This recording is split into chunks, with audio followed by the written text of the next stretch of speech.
So if you're a music lover such as myself, I'm willing to bet that there are many artists of the past that you wish you could have seen perform live, but Father Time has made it impossible for one reason or another. In this video, I will be discussing the 10 bands or artists that I would choose to see in concert if I could go back in time. This list is not in any order in particular, but to kick off the video, I'll be talking about a singer-songwriter with so much untapped potential, Jeff Buckley. Among this list, Jeff Buckley by far has the least amount of music available to us, as he only released one album before his untimely death at the age of 30 due to a drowning accident. But his debut album, Grace, has had a profound effect on me and likely millions of other people who have discovered Buckley's masterpiece. Seeing the many great tracks from that album, such as Lover You Should Have Come Over, Last Goodbye, and Hallelujah, among so many others performed live, would have been an irreplaceable experience. The album had already clicked to me to an extent, but I gained much more of an appreciation for Jeff Buckley after reading a book about him that was written by his former manager, Dave Laurie. As I read along to the many stories of Buckley's odd but intriguing personality, and the way that he captivated small audiences as he was promoting his debut album, leads me to believe that not only was it a memorable music experience to see Buckley perform, but it was actually an experience that in the grand scheme of things, not many got to witness firsthand. There are a handful of great live performances on YouTube, namely the one titled Live in Frankfurt 1995, that showcases his on-stage talents both vocally and with his guitar playing. However, what would make this worth it to time travel to was knowing that you got to see one of the most emotionally charged performers to ever do it, if only for a brief moment of time. Next on my list will be Nirvana. Now, even though I would consider Pearl Jam to be my favorite of the big four Seattle grunge bands, I have seen Pearl Jam perform already. However, to go back in time and see one of them in the early 90s, it would be tough to turn down a ticket to see Nirvana. This is a band that I could have never possibly seen, however, as Kurt Cobain passed away exactly 3 months before I was born. But as I was capturing footage for a video that I made about Kurt Cobain a few months ago, that you're more than welcome to check out after this one, I was blown away by the raw energy radiating off of the stage and into the crowds of people who were obsessed with the once-in-a-generation band who brought us classic albums such as Nevermind, In Utero, and of course the MTV Unplugged live album. As a matter of fact, as much as I would have wanted to see one of those high-energy Nirvana shows, if I could go back in time, I probably would have to pick the Unplugged set as the exact show I would go back to. Although it was recorded a handful of months before he would take his own life, it already feels like somewhat of a swan song by Kurt Cobain, and like he was performing with hurt in his heart despite some of the more lighthearted moments of the show. The way Kurt Cobain allowed himself to be vulnerable on stage, both in an unplugged setting but also the more typical amplified setting, this all made him appear larger than life, at least on video. Now, I'll never know what it was like to see Nirvana perform live, but if I had been my current age back in the early 90s, I would have done whatever it took to make sure I gained that experience. Talking Heads is the next band that I'd like to talk about. And as I'm currently going through Talking Heads' discography, I'm also reading David Byrne's book titled How Music Works, so Talking Heads are very present in my mind right now, as each of those things have been very enjoyable to me lately. I'm currently on the Little Creatures album, which could potentially be my favorite album of theirs, along with Speaking in Tongues, which each have some of the best art rock or post-punk songs of the 80s, depending on how you kind of want to characterize them. But to tie into this topic of the video, Talking Heads are a band that I would have loved to see perform live because there's truly no one else like them, either before or after their existence. Their sound transcends decades, and some of the songs in particular, like This Must Be the Place and Heaven, are just a couple of the many gems that they released. As well, Tina Weymouth may be in the discussion for one of my favorite bass players of all time, and David Byrne's stage persona along with his unique vocals would be something to see as well. To be more specific about when or where I would time travel to see them perform comes down to one question. Would I rather see them perform once they had the bulk of their material, like in the Stop Making Sense era, or towards the beginning of their journey as they were cutting their teeth at the famous New York club CBGB? Either time period would be incredible in its own way, but I want to invite you to chime in within the comments section about which era you would most like to see Talking Heads perform if you had the chance. The next artist on my list is David Bowie. So David Bowie is an artist who I have a lot of appreciation for already based on the diversity and range that he showed within his 26 studio albums. However, I think this is the artist on this list who probably has the most to gain personally for me if I could have seen him perform live. I say this because there are many songs and albums that I loved as I went through them all a couple years ago, but also there were some things that didn't register as much for me, such as some of the very early recordings. I've considered backtracking and revisiting some of those albums that didn't click with me so I can hear them again with maybe some more fresh ears and a more defined music taste. but I think what would benefit me the most for my overall view of David Bowie would have been to see the artistry for myself, up close and personal. I can only imagine what it must have been like at the height of his experimentation to witness his musicianship ebb and flow with the changing times of the world, with him always a step ahead of everyone else. That's perhaps the thing that I enjoy about him most, is that he set new trends and influenced so many of my favorite artists, such as St. Vincent, to name one, but really without being there to have my mind blown by something totally fresh and new is something that I feel like I definitely missed out on.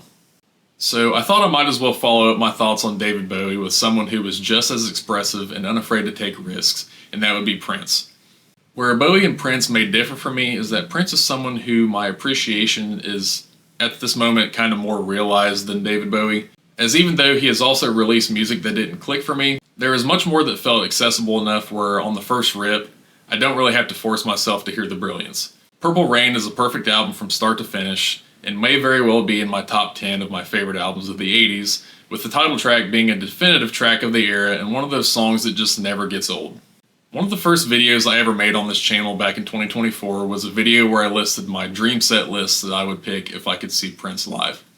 And to be quite honest, the video itself was pretty rotten, so I've deleted it, but the point I'm trying to make is that I've put a lot of thought into what it may have been like to see one of his shows, and I'm sure anyone who got to experience that was left in amazement at not only how effortless he made playing any instrument appear to be, but also with the aura that he projected in his performances. Rage Against the Machine is the first of two bands I wanted to mention that could still be possible to see someday, but are currently disbanded with not much hope of getting back together at this point. But in the case of Rage Against the Machine, the main reason I'd like to go back in time to see them perform is because of the raw angst and energy that they were able to project onto the world in the early to mid 1990s. They did this with bangers such as Bomb Track, Bulls on Parade, and of course Killing in the Name.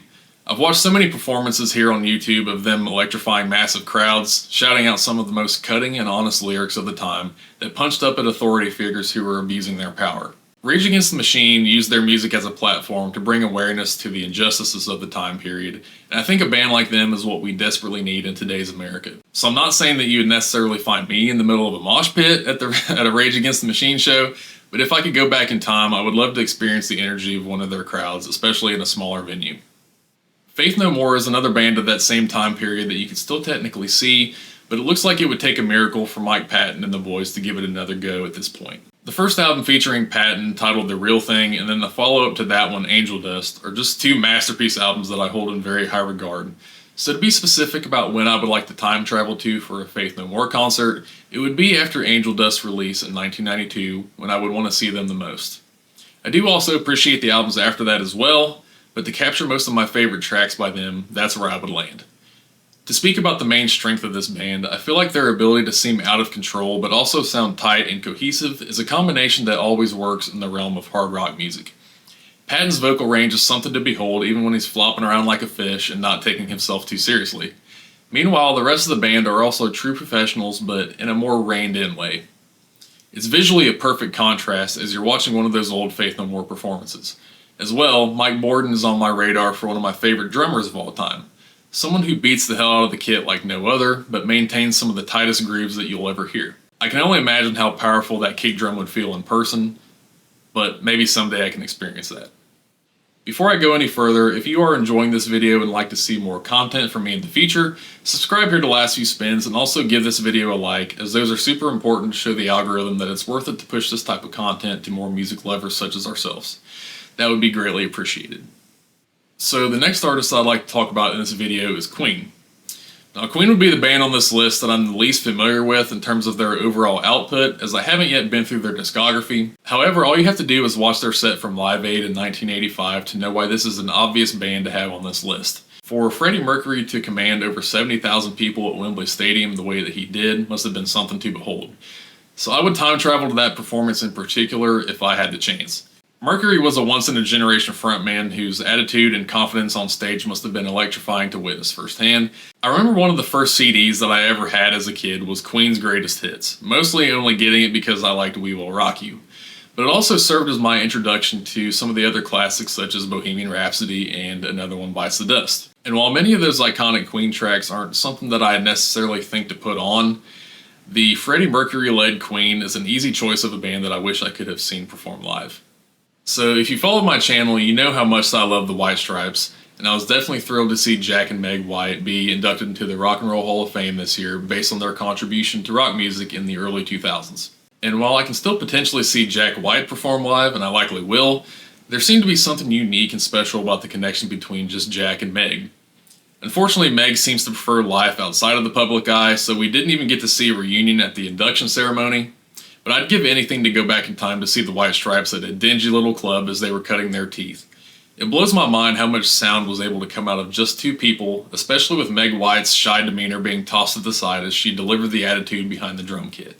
She gets a lot of grief for not being a good drummer, and I even caught some flack in the comments of my top 25 drummers of all time video for including her, but the landscape of rock music at the turn of the millennium would not have been the same without her thundering beats. Seven Nation Army is one of the most omnipresent rock songs of the past decade, and to have seen that performed live by those two must have been something to behold. And also, if you'd like to hear more of my thoughts on the White Stripes, I'd invite you to check out my deep dive video that I made several months ago about them. So to round out the 10 bands on this list, I wanted to finish off with Led Zeppelin. Now this would be the act that you'd have to go the farthest back in time to see, as they disbanded after the death of their drummer John Bonham in 1980. And while many bands throughout history have continued on after the passing of a prominent member, in this case Led Zeppelin likely did the right thing and preserved their mystique and legacy when they stopped altogether way back when. To me, Led Zeppelin is in that category of legendary bands who seem so larger than life that they almost feel like an entity rather than a group of individuals. Even though individually each member more than held their own and delivered greatness with every performance and every musical choice that they ever made. To hear Kashmir, When the Levee Breaks, among many of the other iconic Zeppelin songs performed live is something I can only imagine was like an out-of-body experience. One thing I can hang my hat on is I have seen Robert Plant perform in person. And although the youth and moxie may be gone, let me tell you, the line still roars as loud as ever. Throughout that show, I kept thinking to myself how awesome it was to see a member of Led Zeppelin, but at the same time, I know that the full greatness of Plant's vocals could have only been felt with the likes of John Paul Jones, Jimmy Page, and John Bonham surrounding him. So that wraps it up for this video, but if I missed anyone, be sure to leave your thoughts down in the comments section, as I'd love to engage with you down there. I try to make it a point to respond to everyone, even if it's bad, but you know, good or bad, I have a lot of fun reading your thoughts, and I definitely appreciate your input. By the way, my name is Joe, and I want to thank you all for tuning in here to the last few spins. I'll see you in the next one.